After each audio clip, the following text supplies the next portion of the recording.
think I said something like that. I can't remember. Fermentation. Okay. Like thoughts fermenting. Maybe no, but I actually I have I know actual kimchi fermenting. You have actual kimchi fermenting. Yeah. This is part of your 2023 experimentation.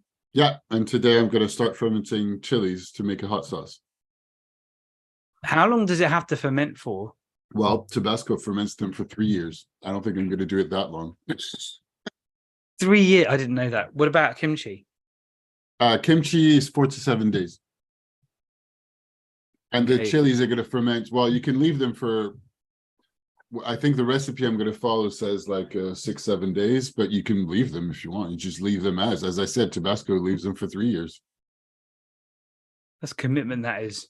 It is. And the Tabasco still to this day has massively gigantic warehouses full of wooden barrels with crushed chilies that they grew in different parts of the world, but that they grew and that they leave there for 3 years.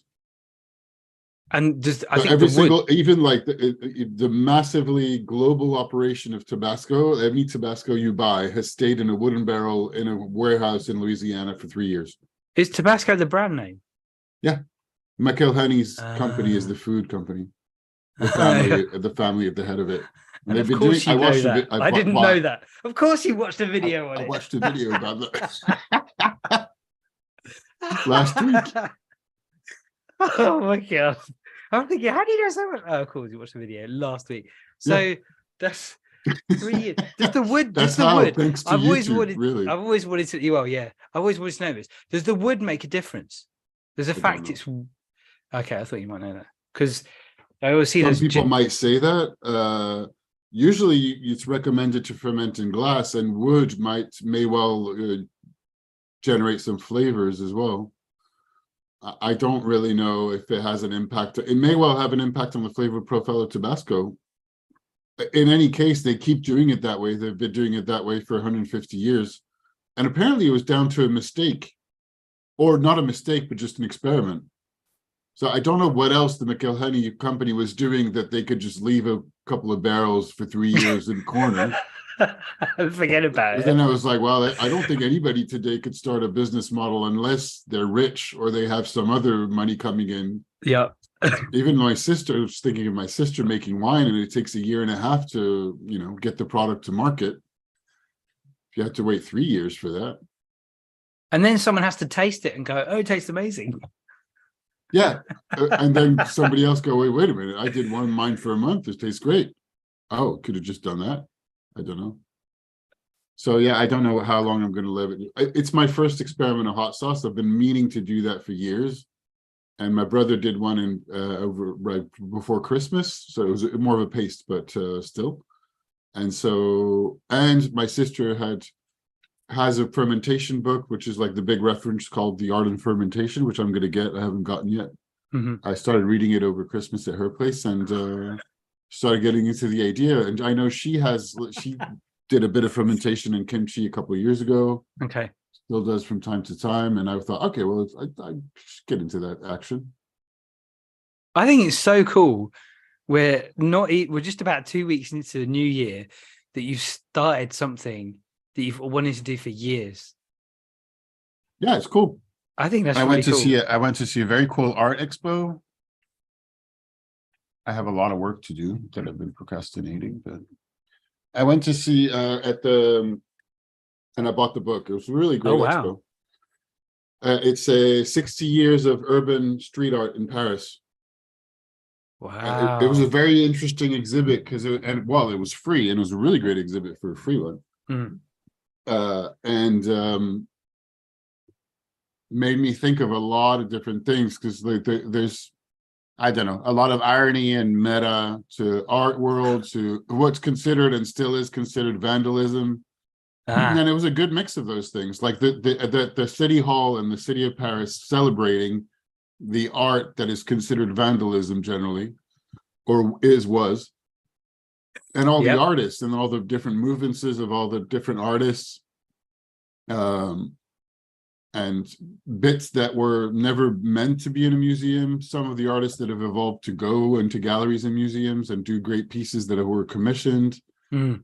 A lot of different stuff about the history of it and where it came from, the different movements that influenced it in and out of Paris. So, the style of New York coming into Paris and how it came into Paris in the late 70s, early 80s.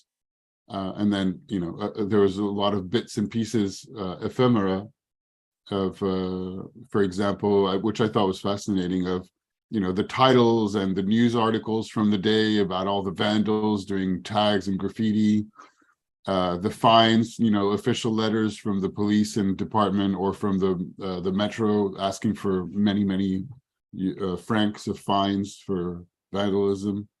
And then in parallel, you have also the researchers. So people that are like, well, those are ephemera of sociology, anthropology, art history. They're all those things together because they're an influence of urban art, of popular art, of how people live and do things from back in the day. And so there's a really interesting long text of one piece of graffiti on a truck. And there was they're still working on how should we categorize and keep up and how do you call it? Do library work on it. So as in to be able to keep a record of all these different things that are not meant to be, they're not made for that necessarily. So there's there's an art historian and anthropologist description of the piece. Wow. Of like exactly, this is the lettering. There's this lyric on top that comes from this hip hop song. The shape of the lettering is more of the New York school. There's the whole description of the piece. And then on the other side, there's a transcript of an interview with the artist. And there's just a little like box label that says the type of art it is. And it was like, well, on a truck in a street, type illegal. It was really interesting, and the story of the artist behind the piece was fascinating too. It was a big white truck that has a big, the big fat round lettering type graffitis, and the lettering says message. And then there's a few other bits with a couple of messages and lyrics. And I was finishing to read, and there's a couple of older ladies that came by that looked at the painting, and the one of the lines was saying, so the big word was saying message, which obviously is kind of meta and ironic to have a message that says message. And there was one, I can't remember all of them, but one bit of text says, "This is to all of those who abandoned," sort of. And there was a couple of other things, and the lady was like, "Wow, this is kind of dark and not very encouraging." Those lyrics, and it turns out that actually the lyrics are translated hip hop song lyrics. Yep. So there's a context to him choosing the lyrics. So one was from some really famous hip rap artist, I can't remember who. Two was that he had just participated the day before to a big challenge with another person where they had to write the word alien. And so it's two people competing, and they had been given a bunch of spray cans. So he had a lot of spray cans left from that day before. So and then he regularly looked at whether there were parked trucks that go and, that have all the food from the food market that's close by to his place. And he jumped on an opportunity when he saw there's, anyway, he explained his, how he did it and how he usually did it, which is he usually saw, he had a line of sight to be able to see if a driver of a truck would park around the place where he was spotting and would go into the metro. And if the good dude went into the metro, then he would probably have enough time to go there and like a couple of hours to do a piece. Wow. You think so anyway, there was more information about, and there was even more information about the whole context. And there was a lot more, so much more in the exhibit. Really a lot of really great and interesting stuff just on the history, the different styles, the tags, the graffiti. Then in the 90s, there was a big policies against them on, big stories against vandalism in Paris, as well as in New York and a bunch of other places. And so amongst the artists, there started being a big shift between people who wanted to claim being artists and people who were not. And, and then a lot of argument around, well, is the signing or it was called writing, just the writing of tags versus making real art. And then there was a shift in the late 90s, 2000s to other forms of art. So there's always bourgeois, a lot of, how do you call that? What Banksy does. And a bunch of others. You make a shape. Stencils, that's right. Yeah, sorry. Stencils. So a lot of stenciling, but then other forms of art like Invader, which there's tons of pieces in Paris of him. He's French in the first place because they're little mosaics, right? So the little space invaders everywhere. So there's a massive, huge map of all the space invaders, and he's the one who released his own app. Did you know there's like a no? Oh, there's an app for them. There's an app where you can download the app, and when you spot one, you just take a shot and it recognizes it. It places it on it geolocalizes on a map for you. And depending on different ones have different points values, apparently. That's clever. Only in Paris. Proper art movement. No, everywhere in the world. But this one is there's more of them in Paris than anywhere. And he's French, right? I believe so. Wow. And then there was a lot of different movies, documentaries. One I've seen, the only one I had seen before was Exit Through the Gift Shop. You've seen that one? No, I haven't seen that one. You have to see it. So I good. know. That one is particularly amazingly ironic on the whole thing of like, oh, is this art? Is this a message? Is it to make money? Where's the thing between the street and the gallery and the system that you start being against, and then the whole system as the beautiful capitalism just engulfs you. So because that's Banksy's one, isn't it? Or kind of about Banksy. Sort of. He has his name on it. You have to see it. I've got one of Banksy's books. Yeah, I can't remember what it's called, but I just flick through it every so often. It's a book of all his stuff. I can't remember what it's called, but it's not. It's just it's mostly pictures with commentary and stuff. Like I hesitated getting this, but I really liked it. I was like, all right, you know what? It's the beginning of the year. I don't have a lot of art books. I really liked it. It's a good memory. So, and this New York City rap was the first. It was a concert tour in 1982 that really brought a lot of the culture of street art and graffiti to Paris. I want to know what that message piece of art. I want to know what song it was from or what it referenced. Let me see if it's in the book. Because that I'd love to know that. Because I really like that. And the Clash also. There were some things about the Clash. Of course, the Clash. Is this in the book? That's a good question. It would be good if it's in the book because I haven't actually really properly looked at it. The art. There's a lot of really gorgeous stuff, and of course murals now. As soon as you have work constructions or places that are dedicated to young people, they're going to commission artists. The skill that goes into it. Oh yeah, and to think that they do this very fast, right? Yeah, no, I think that's the plan. But it's that word ephemera. I think captures a lot of where I feel we are now. Modern life. It's just it comes and it goes. Oh wait, actually, you know what? I have a picture of it. Sorry, I have a picture. And then what do? Imagine you're the guy driving that truck. You come back and you're like this huge piece of graffiti on your truck. Probably not that happy, I'm guessing. All right, so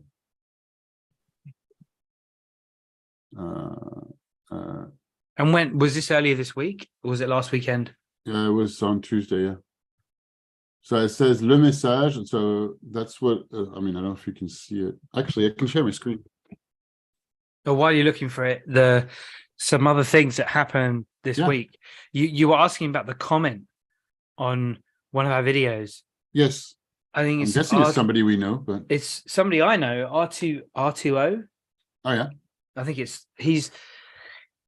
I can't remember what it was his R2O Tube or something.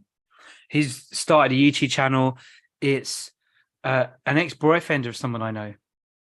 Okay. Based in the US, although I can't remember where. And I know that he's watched a lot, or pretty much everything we've done. Wow. Yeah.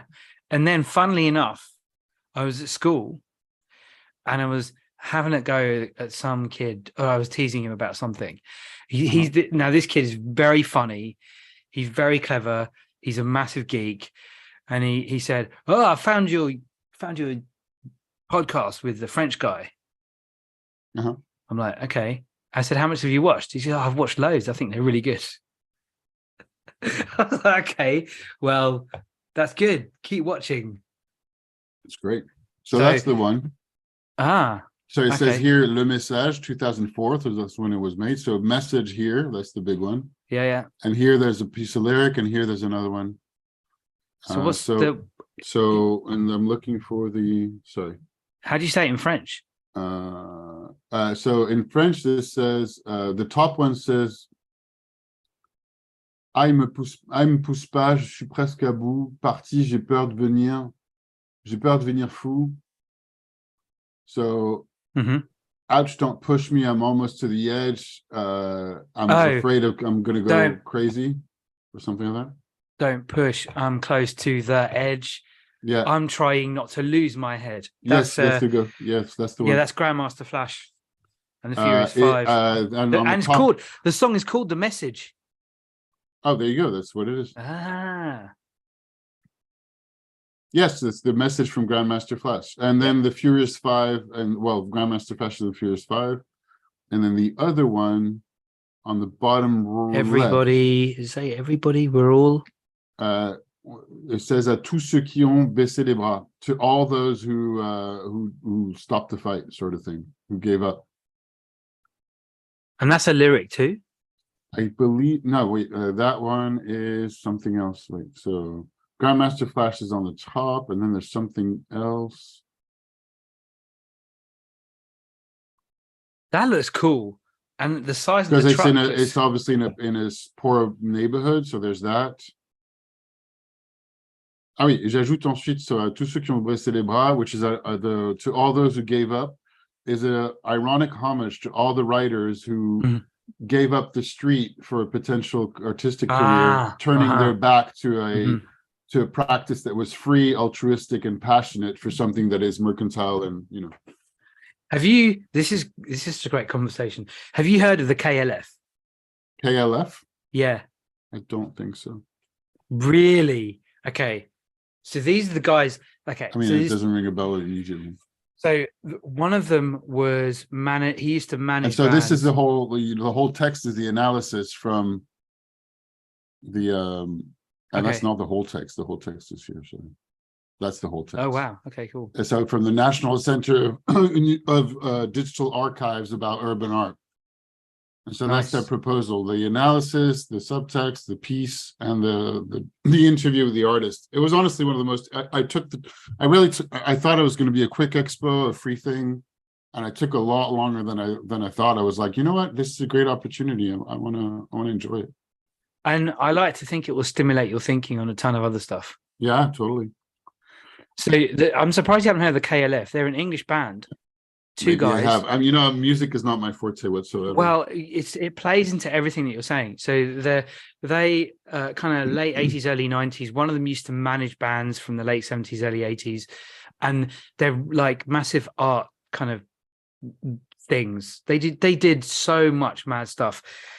They made loads of money. Well, they did a few things. They wrote a book on how to have a hit song that a group of people in Austria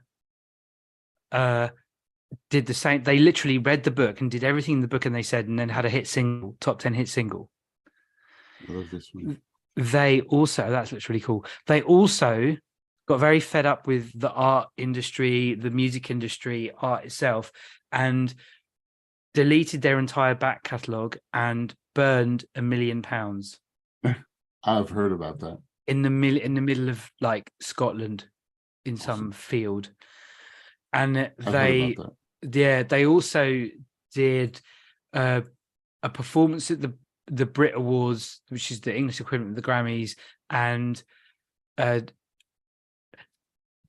dumped the head of a dead sheep on the steps, or some dumped a dead sheep on the steps, which was a reference to some Damien Hirst art sheep head thing.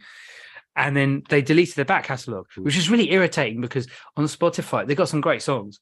And they remind you of being like 13, 14, 15. But you couldn't get hold of any of their songs. But apparently they've re-released, they put all their catalogue on Spotify, so now you can listen to them again. So it's this kind of idea of street art ephemera, things aren't around forever. They're a bunch of weirdos, but they did a lot of cool stuff. Yeah. Justified H's of Moo Moo. Have you heard of that kind of thing? You might know some of the songs if you heard it. Well. Yeah, that's the thing. I'm bad at remembering names of bands. I don't really pay attention. That's a letter asking to pay money for damages. That was the neighborhood where a lot was going on. Spray cans. There was like a whole big collection of all the different types of spray cans. There's a documentary about people making them. Masks. Tags, just like stencil, just notebooks with all sorts of stuff. So a lot of really good things. Destruction of Paris. That was, going from being destroyed. That's what I was just looking at, showing you. There's a lot of really good stuff. This is great. It's just somebody. It has a. This is the report. It's a police report. Oh right, okay. It's a police report that they just put in a frame, and this is art because the description by the police describes the piece of art, so they just made this into a piece of art. That's now we're getting into modern art and going, well, I will sell this. Great, as far as I understood. There's a lot of this, like these are old signs from the metro and stuff. And there's a lot of nasty signs, different types of art. So like where we get into a very different... Go back 2-3 more. That one? No. Oh, Mr. Andre is also great. No, before that, the one before this one. That one, that's cool. Yeah, it's the same artist, this one. That's why I took this is John On, 1963. It's a lot of interesting stories of all the different artists. So he's obviously very abstract, arrives in Paris in 1987. 1990 at the Ephemera Hospital, which was a big center where there's a lot of other artists that are like doing a bunch of stuff. Mm-hmm. He's American, very French American. Yeah, just then we get into a mix between not just urban and street art, but also, this is just modern art of a dude that went into a center that was more of a art squat sort of thing. Mm-hmm. But I don't know I didn't really follow what he actually did in the streets, because it was just, maybe he just painted that in the streets. I'm not sure, or if he did or not.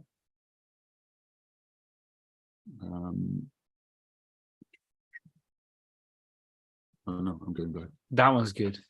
That's about this bit is, yeah, the nasties are great. There were a few of them. Mr. Andre, he's all over the place. He's got this little figure in many, many different types of places. You can see him everywhere. I really like those. So he would go out at night and tour and like paint around the shadows of urban furniture. Yeah, I couldn't tell what was real. During the daytime, you would see during the daytime you just see the touring of what was at night, and right next to him you can see a little piece of Mr. Andre. Oh, that's clever. That's all the Space Invaders in Paris. All the different types of mosaic. And the Space Invaders look like that one in the corner, that green one. Every one of them is different. Every single one of them is different. I'm sure I've seen some around. Oh yeah, London. Oh yeah, you've seen some in London for sure. That's Invader. That's the thing where there's two different pieces. He's a Portuguese guy that does like surfacing. There's layers of different paper and stuff. So you can see two different types of figures in this if you pay attention. But people usually see one or the other first. What do you see? It looks like an old person. That's the first one. Yeah. What's the other one? I find it difficult. It's funny because I heard that it was also fun because there was a high school class visiting. Just I took my time, and the group I was with just went ahead because it was timed. And I really wanted to take my time. And then the group behind me was a group of high school kids. So it was, well, I know you're around high school kids all the time, but I'm not. Yeah. So listening to them a little bit, just wandering around them and hearing them, what they were excited about, what they were saying, what they were taking pictures on. It was just, I was vaguely paying attention a little bit. It's kind of interesting.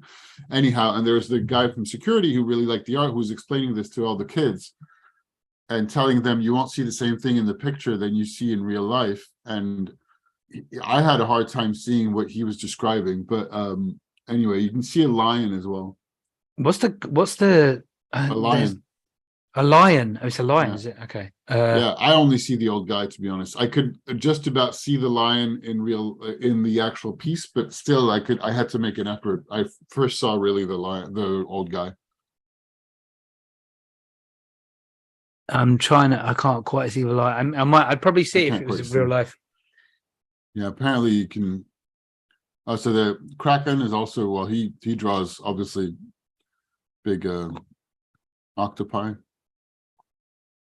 There's this guy doing really gigantic pieces. There was a video of him doing the whole side of a big building of geometric shapes like that are really gorgeous, I find. So obviously this is commissioned, this type of stuff. So I don't know what he was doing when he was doing, if he was doing it. That's him. I wrote his name down because I really like what he does. Yeah, there's a bunch of others. This I quite like. Both this and this. Different styles. There was another piece from him on the other side that I really liked. So this guy, everything is typography that is crossed over, obviously ironic messages like this. Yeah. And this one is a mix between very dark urban stuff and kind of happy drawings at the same time. There's like a whole series of all sorts of drawings in a room. It was really cool. It was very good, really good. So you see it's quite big. So there was a lot going on. Yeah, and then I walked out and I saw. And then you found actual. Well, yes, and because look, this is a construction work. So it's a commissioned piece of urban art. Oh, okay. Right. So yes, it is actual urban art, but it's not illegal. It's commissioned. That's what they started to do now, isn't it? Yeah. Where they have the big boards of construction, they start it's all. Things it's very on interesting. It's all like, well, embracing it, having created a division between what is acceptable and what is not. Well, I think there's one part of it that is all, as I said, capitalism just engulfing everything. Yeah. And taking every single counterculture and bringing it as part of its own.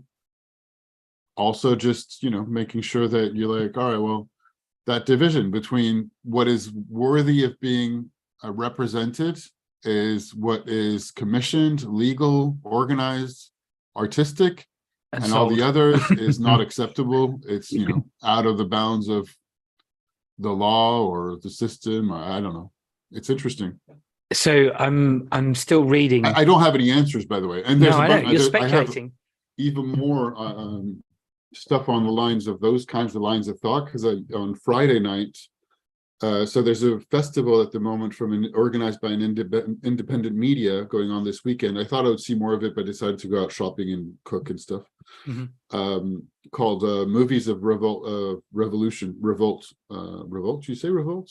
They're two different things. Revolt and revolution. Yeah, revolt in French is revolution. Is a type of revolt. Well, not as in, but you use the word. I can't remember now. Is to revolt? Is it revolting or is it just related to revolution? I think the root is the same, but you use the common meaning in English is not. I don't think. Yeah, because if you say something. You would say something is revolting. Usually, the context would be, "Ooh, don't like that."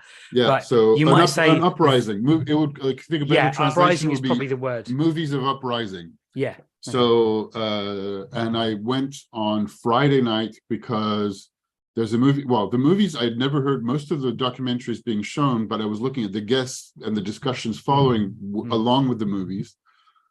So yesterday, it started Thursday night. There was a movie that's a recent French movie about, and that's a fiction, but based on fact.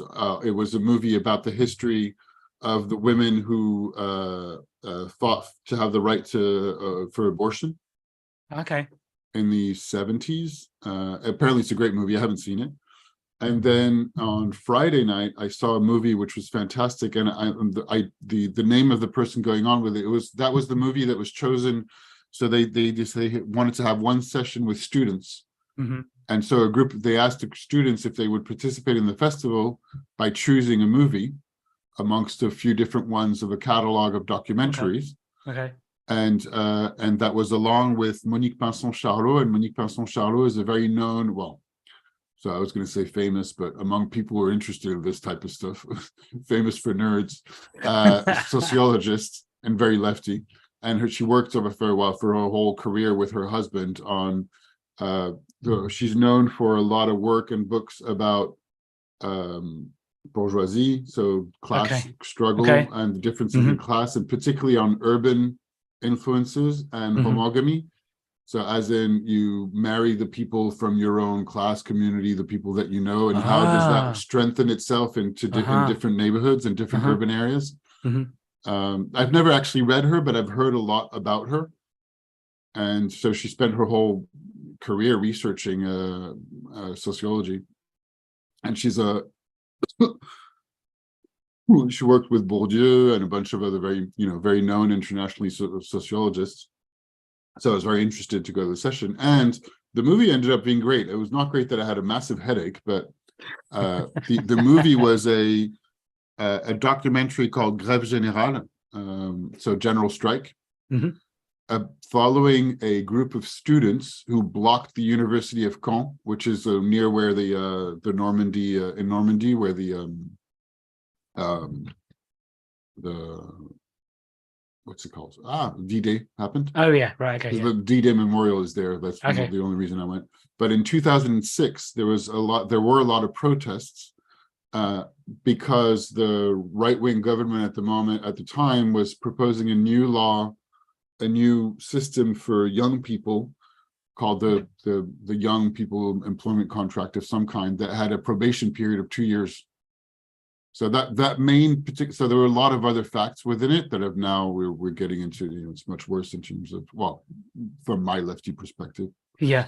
A lot of other people think it's great, but anyhow, they followed them for the 3 weeks that they striked and blocked the whole campus. And it was really great. It was a very subdued, as in just following the people, aside from the editing that obviously was telling the story of the whole of what they went through.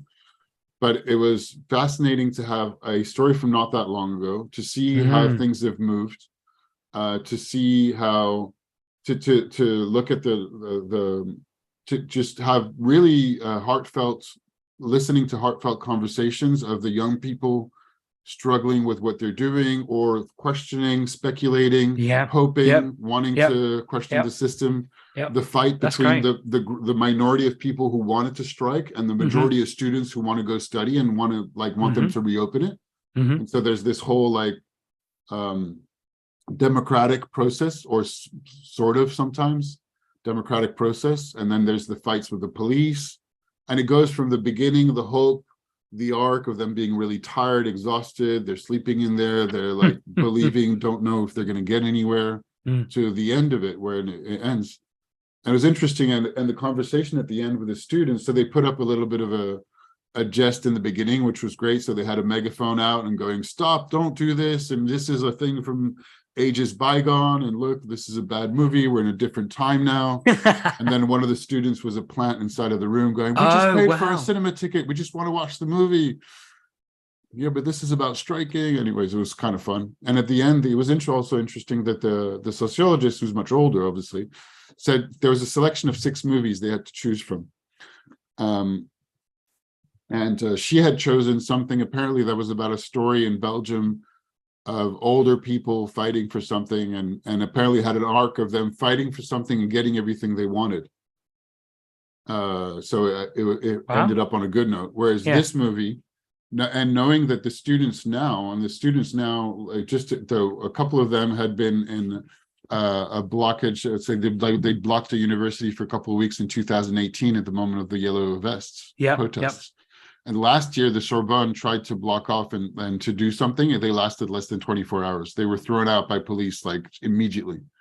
Wow. Immediately. So there was no waiting. And you look at what was amazing just from 15 years ago, you look, or a little bit more than that, the riot police, or just the police just controlling their behavior, tear gas.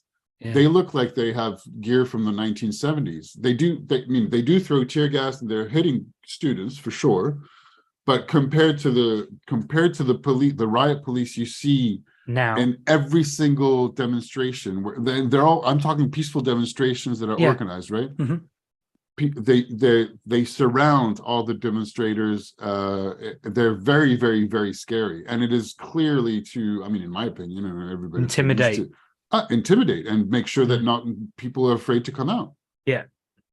They have encircling techniques that they didn't have then. They let the students protest up to a certain point, which they do not do now. They do not tolerate a single assembly. They don't tolerate it.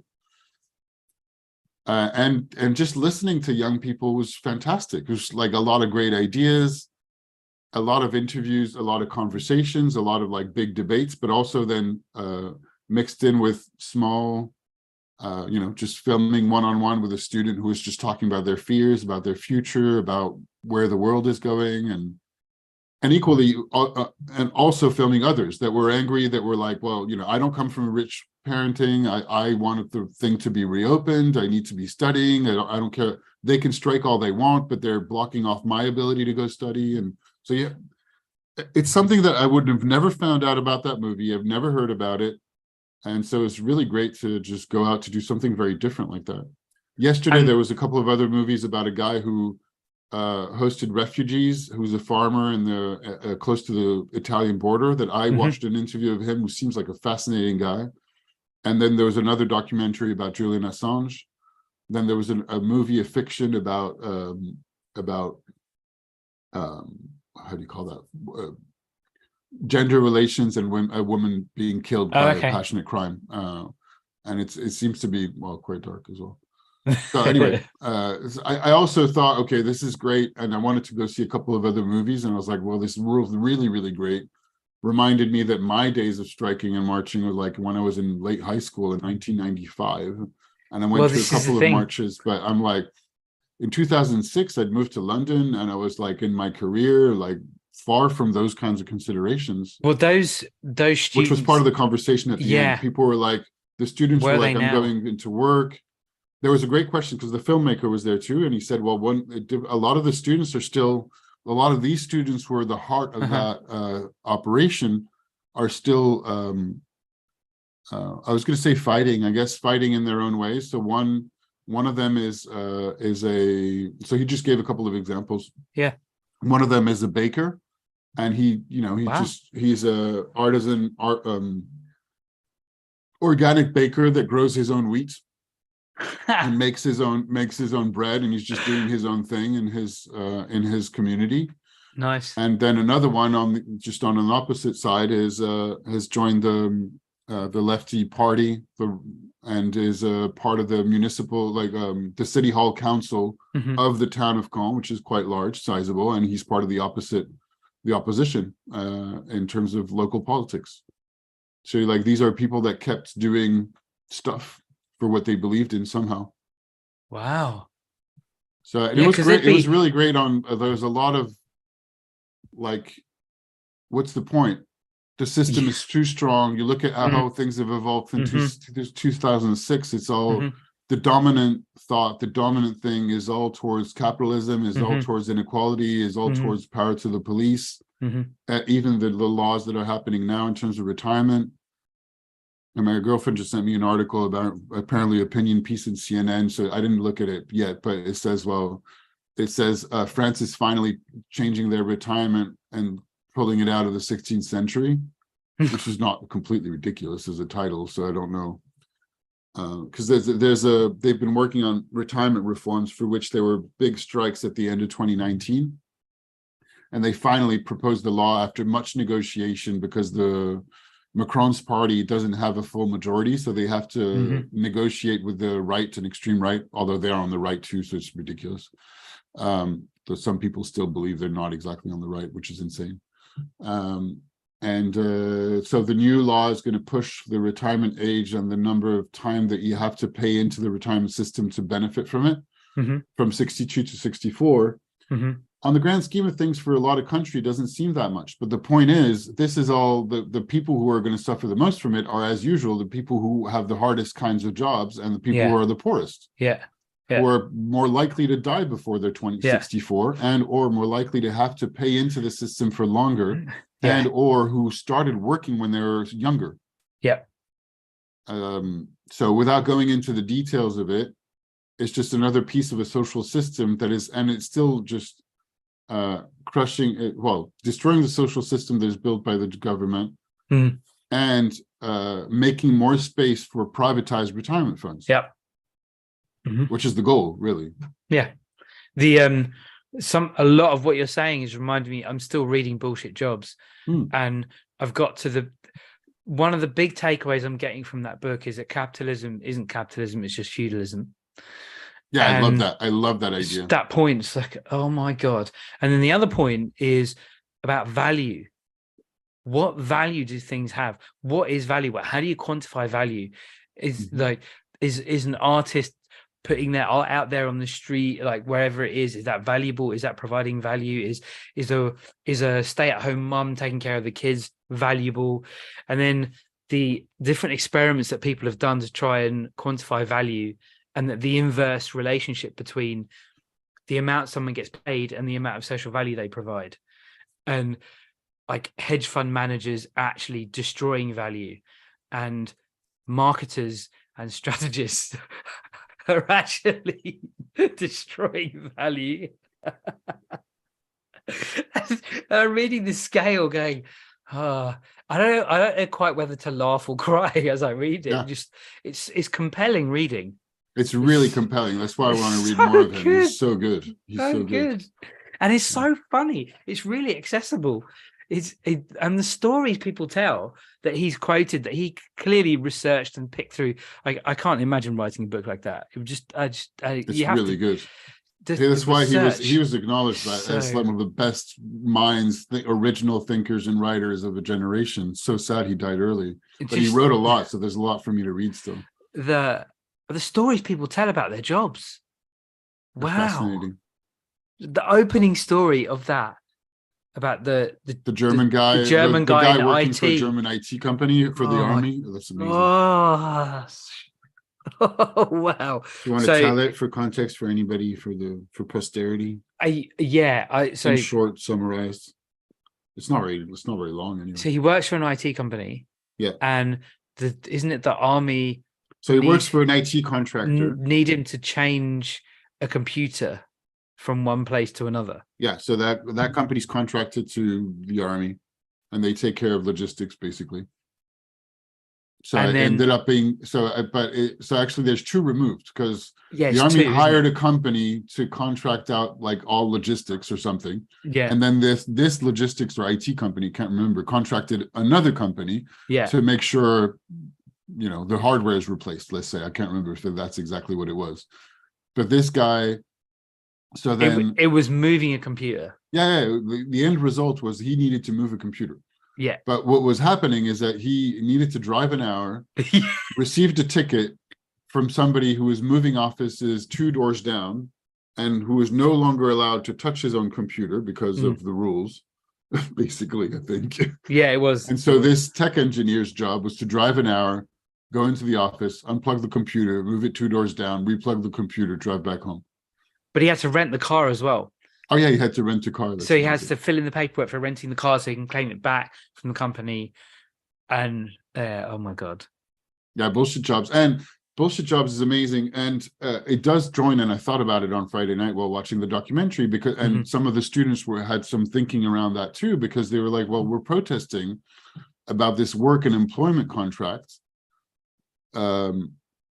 And bullshit jobs is a whole reflection around the notion of work altogether. Yeah, it is.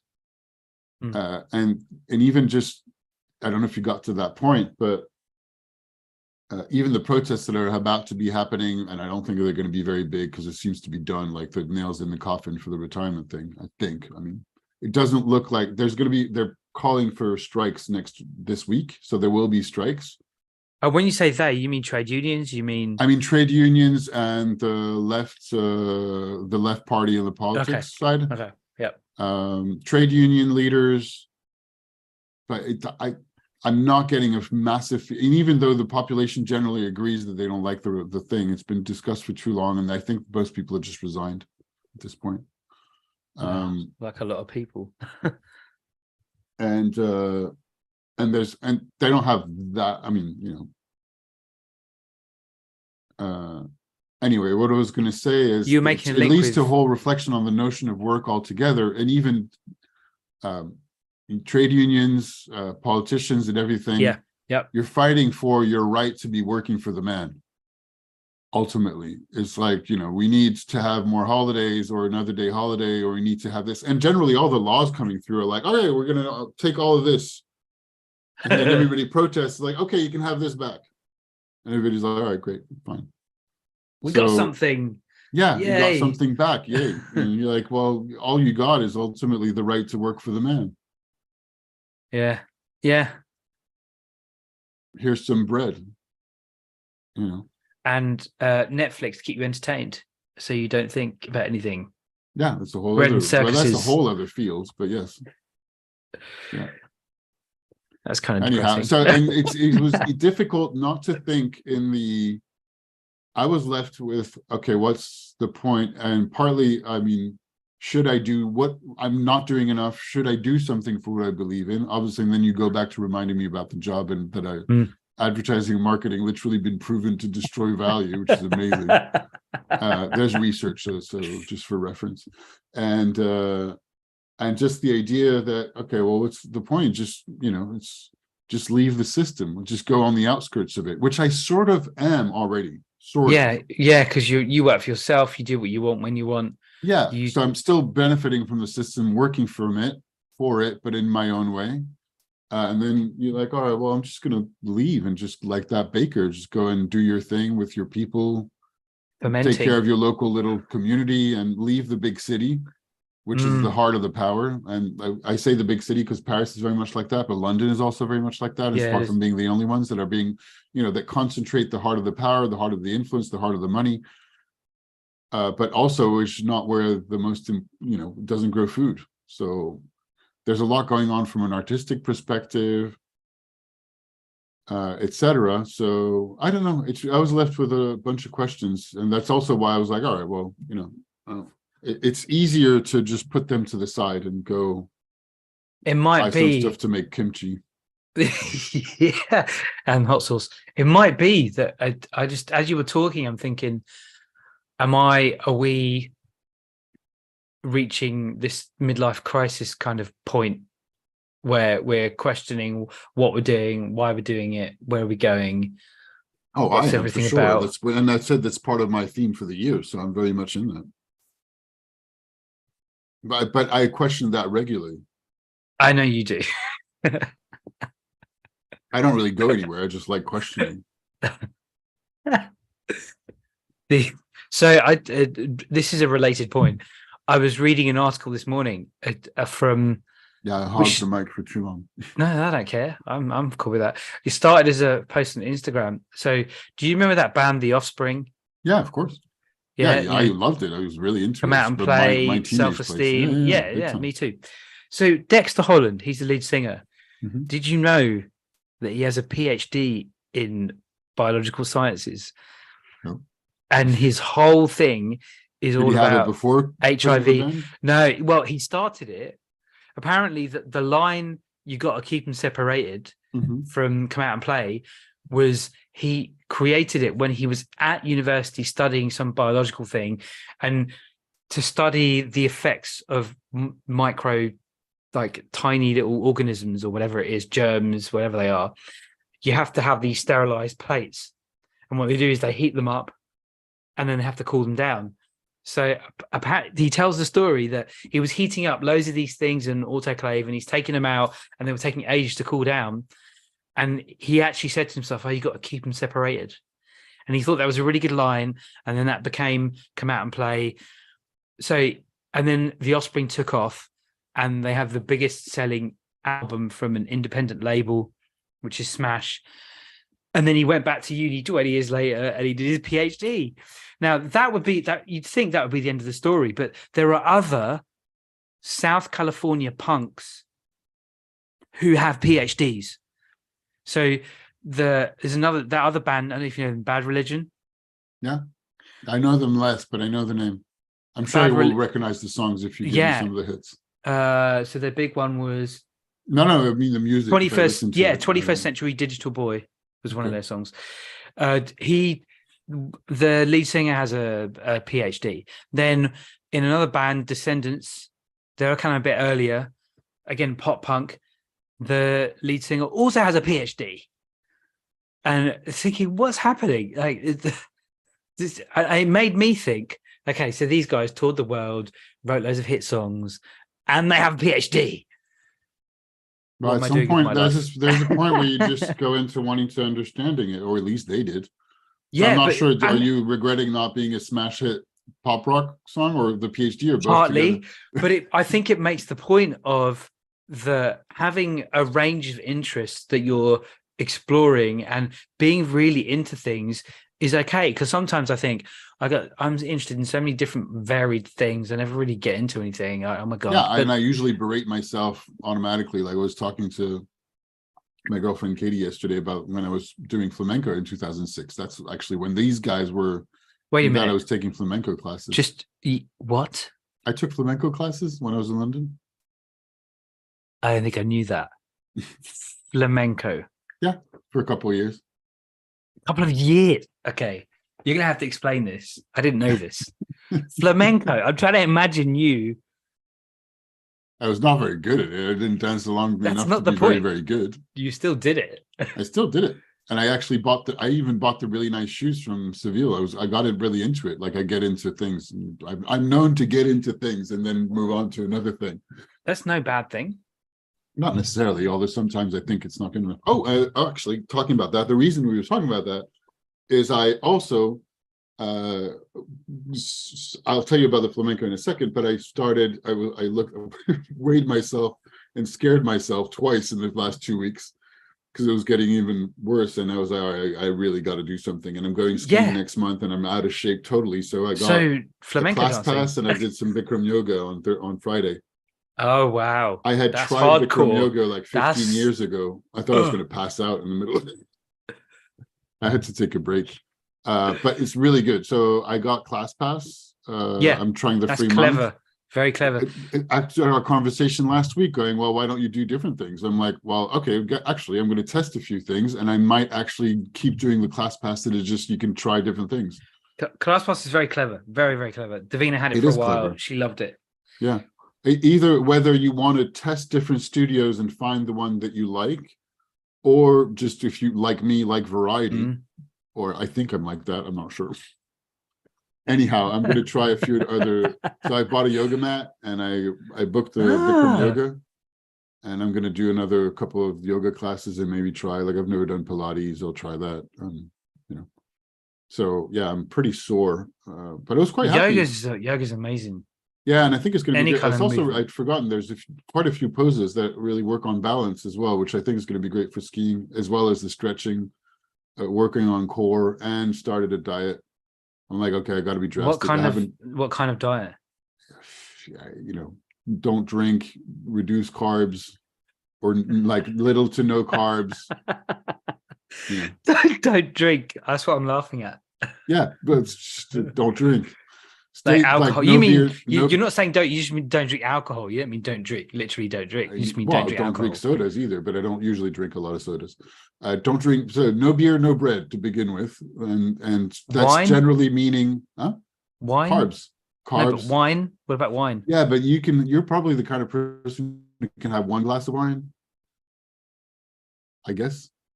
that I find myself. You don't really drink a lot, so no, I don't really drink a lot it's at all. easier But I for find me myself to not enjoying. Drink at all. If I'm going to go drastic, it's easier for me to go drastic and say, okay, I just need to cut out everything for a while. It is. So yes, I could have a glass of wine, and I maybe will at some occasion, but I'm just gonna. It's easier for me to go, just technically drastic, even though it's going to be a bit more. I have to compose with the fact that I have a girlfriend who's like, really, oh, you know, it would be a lot of fun for this. Whenever I have a steak, I do. Well, not whenever, but a lot of times when I have steak, I enjoy a glass of red wine, and I'm happy with one glass. Exactly. That's so me. I know that when I start on one glass, I'll easily have a bottle or more. And then if I have a bottle, then I want to eat bread and all sorts of other stuff that are not necessarily fitting with what you would call a diet, even if it's not necessarily a very fixed. I'm like, you know, but this healthy, is the thing. Eat light, eat less, don't eat in the evening. So the last year, I really discovered how much my emotions influence my eating. Oh my gosh. Mine too, big time. Huge. And something that really helped with that is eating slowly. I literally put down my knife and fork when I'm eating. So what a huge difference. I was saying yesterday, I need to do that because I like eating, and I eat a lot, and I eat more than so that thing of stop when you're satiated, which I don't understand. I'm like, but that's hard to do because it takes 15 minutes for the signals to get everywhere. So you need to. So I thought maybe eating a bit slower. And honestly, eating slowly. Myself again. So I enjoy the food even more eating slowly. I've noticed a big difference. And to begin with, and also just making stuff that are going to be healthy, like kimchi, which is a healthy and tasty snack. That's good. And then I bought some celery and carrots. I'm like, all right, celery, carrots, and olives. I have so that if I want to nibble on something, it's not going to be chips and bread. And things that taste carrots good. And celery. Huh? If it tastes good, you can enjoy the meal. Yeah. Yeah. So satisfying meals has been another big thing. So yeah, I'm not happy with the amount of weight and the shape I'm in right now, and I'm like, all right, I really need to be drastic to do something. And really, I've done it really seriously twice in my life. The thing for me to seriously lose weight, and I've put on weight since the beginning of the pandemic, and it's only been getting worse. My clothes don't fit. Yeah, that's the big thing. I don't fit in my annoys me. It annoys I don't fit in most of my jeans anymore, so I don't like it. Wow. And on that, flamenco. So yeah, tell me. Sorry, on that I actually cut you off. I keep cutting you off. Sorry. No, I don't care. I want to know about flamenco. I'm trying to imagine you with the flamenco shoes, like stamping, tapping. It's some of the most serious workout. Not that I've done a lot of serious workouts, but serious workout I've ever done flamenco classes. So in 2006, my older brother got married. Yeah. In Andalusia, in the south of Spain, close to Malaga and Nerja. And the rehearsal dinner was in a traditional restaurant with a big paella and a flamenco troupe of dancers. And I really loved the show. I really, really loved it. Totally connected with it. I went dancing because at the end of the show, they invited people to dance on stage, and I went a bit wild. And when I finished dancing, the little old sort of granny that was managing the troupe of dancers, because I was walking back from the stage towards the back of the restaurant, and she just touched me, and she poked at my heart, and she said, "You have the heart of a dancer. You should take classes." And so I did. And I don't know much about flamenco, but it feels quite masculine and feminine in there. Whoever's, yeah, I know it's both, but like the men feel very masculine and the women feel very feminine. I think so. And it's gorgeous. The flamenco show is really beautiful, and it's very difficult. Well, one, it's extremely physical. Yeah. And the rhythms are rough because the top of the body doesn't do the same thing as the bottom of the body. So it's very difficult. But to begin with, just exercises of warming up, after 10 minutes, you're drenched in sweat, and you're not in a hot room like Bikram. Wow. I was drenched in sweat, and I sweat, but as in you're stumping, and it's hard, really difficult. Wow. But good. I got into it. It was must have been a year and a half or a bit. You didn't anything for a year. I went That's to serious, Seville I think. I went to Seville to buy the fancy shoes that were like handmade. I did a full at Easter weekend. That must have been 2007 then. I did 4 days intensive in London because I was just into it. That's amazing. And the end of year show recital that I danced in front of them. Do you still like remember stuff? Not really. A little bit. I mean, moves, you mean? Yeah. Or anything. Sort of. Any principles, fundamental yeah, principles? Yeah, a little bit. And I went to see flamenco shows a few times since then. I think that's so. I think it's amazing. I never knew that. Oh my god, that's so cool. So, what's next? Do you think if it's not flamenco, Bikram, you're going to try out a bunch of stuff? Yeah, I'm going to go to regular yoga classes. There's a few different studios, martial arts. I want to stick to skiing though. Yeah. Well, one of our mutual friends has started doing judo. Oh, yeah? He's really liking it. Oh, that's right. Funny enough, I was reading a judo manga during the holidays, so I was kind of curious about it, and I put my name in for the first draw for Olympics tickets, because there's the Olympics in 2024. Mm-hmm. The first draw is happening soon for tickets, and they ask you, they're like, just okay, the draw is happening. What's your favorite sport? I'm like, and the list of Olympics is huge. One, I've never been that interested. Yeah. And two, you're like, well, how do you want me to choose amongst all those things? Yeah. It's just so much. Yeah. Yeah. There's freestyle BMX. I'm like, that must be cool. I'd like to go see that. That would be really cool. I have to choose one. And judo, I was just reading stuff about judo. I'm like, that must be cool to watch. Other martial arts as well. Taekwondo's there, I think, is an Olympic sport, isn't it? I think so. So I can't Taekwondo's probably cool to watch. Fencing must be cool to watch. Yeah. And apparently, and then then a day later, I talked to a friend of mine who was like, "Oh, also, did you see where it was happening? That must be beautiful location." I'm like, "Oh no, I didn't even see what the locations were for all the different events." And then I went back to the website, started looking. I just opened the window while we were on the phone, and then I left it. It was just, it didn't occur to me to think of all the where. Well, there's a bunch of different historical buildings in Paris, and some of them are being transformed into Olympic venues. Okay. Then you're like, oh, I hadn't thought about that. That's also awesome.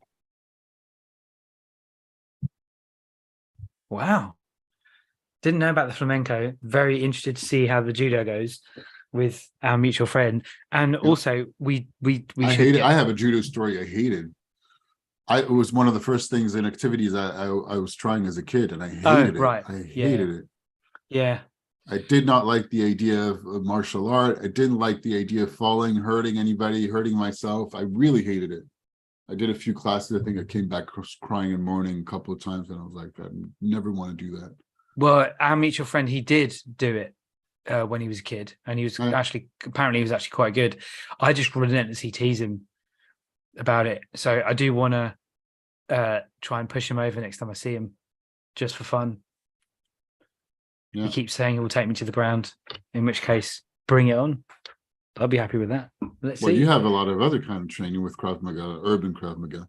Yeah, and a lot of ways to get out of locks and stuff. I've been a lot of locks. I have been practicing I've been training again, but it's on a Wednesday night when I've got a seminar that I'm doing. So, I am enjoying it a lot. I did a boxing seminar last year. So good, so good. So I love the technicality of it, and I think because I spent quite a bit of time doing urban Krav Maga, I'm a lot more at home with my body and moving it around and getting thrown around and all that kind of stuff. So I was also told I should try some martial arts, that the rhythm, the discipline, the strength, and everything would work for me. It would be interesting. Yeah, it is. It's something like Brazilian Jiu-Jitsu can be over formal though, but even though technically it's excellent, and of course it helps with dancing. The whole thing, all of that stuff relates. Dancing, martial arts, or capoeira. I'd love to try capoeira one day. I mean, intense. Yeah, but that's basically dancing. But I don't know. One day maybe I should add that to my list of things I want to try. Are there things that you want to try to do before we close? Well, because I think you wanted to close, but yeah, we do want to close. I do want to close actually, but the and that could be anything from books to expo to activities to it can, movies to, and this is something that Davina and I are doing, is we're keeping a list of things we want to do together. Yes, I remember you mentioning. You doing one of the things I wrote on the list was doing some kind of dancing class together, but us doing capoeira together would actually be quite funny. I think that would be something to try. But nothing on the books right now that you know is coming. Oh, the books you want to do today, next weekend, or nothing on the books. Oh, I see what you mean. Like we've got planned. Yeah, that you've done or that you've got planned that already, or that you're like picking from your list that we're going to go do this tomorrow. We didn't really do the get on a bus and go from one end to the other, but we were planning on doing that. But not yet. Okay. Not yet. One of the things I want to do is we both cook a 3-course meal together and then eat it and enjoy it, which I think would be really cool. That's a very cool thing to do. Like the whole 9 yards, but because cooking together, like the way we are in the kitchen is so different. It would also be an amazing training for my communication skills and listening skills. Yeah, I find it very difficult so far. I don't really know how to do it, to cook with somebody else. I know it's really difficult. But that's something. And the kitchen is not really organized for 2 people to work together. And when he was like, "What can I do?" I'm like, I don't know. I don't know enough about what I'm doing next or what you can do to even explain. I'm sorry. Like I like the company, stay here, but because you cook on instinct, don't you? You're very good at like that kind of thing. No, I do look recipes or ask my brothers for things. Like I'm going to roast a chicken today. So it's not going to be a 3-course meal, but it'll be a meal. Roast chicken and then make bone broth, maybe? Soup? Roast chicken. Oh, yeah. Then I'll make the bone broth afterwards. But I'm going to roast the chicken with Brussels sprouts and mashed potatoes, I think. Nice. Yeah. And the bone broth is super good for you. Yeah, the bone broth I'll make once I have the carcass in a couple of days. And then I'll have meat for the week. And the idea is, I have a really, really great chicken person at the market. I don't know how to call that. How do you call the person who grows chicken? I don't know. He has really good eggs and chicken, anyhow. And I thought, okay, as part of the health thing, I still want to do nice things, and a roast chicken is pretty good on the health diet. And I'll have chicken for the week. And then I have some salads and other things in the fridge, so that keeps me on. Try to keep things in the fridge that keep me on track. Yeah, cool. Well, we're at the beginning of the year and things have already started to get interesting. Who knows where we'll go next week? But I know it's usually high intentions at the beginning and then, just downhill. But well, at least the higher you start. No, it doesn't mean bad necessarily, but next week we should talk about films. Yeah, totally. Because I know you watched. Yes, I don't know. Well, you watched the Banshees of Inisherin, and I really want to talk to you about that. I forgot. That's what I know you forgot that. About. I wanted to talk about that, and we'll talk about that. We'll save it. We won't talk about it at all. We'll talk about it next week. And I also watched A Man Called Otto yesterday. Oh yeah, and very moving, very, very moving. I saw the trailer for it. Very moving, and also a very interesting exploration of. I'm going to say it, an interesting exploration of masculinity, I think. But both Davina and I were like tissues. And I'm really surprised that you said that the Banshees of Inisherin is about male friendship. I'm like, it is. It totally is. I really don't. It totally think is. So. Okay, fine. I really don't think so. So we'll talk about that next week. All right, man. All right. Bye.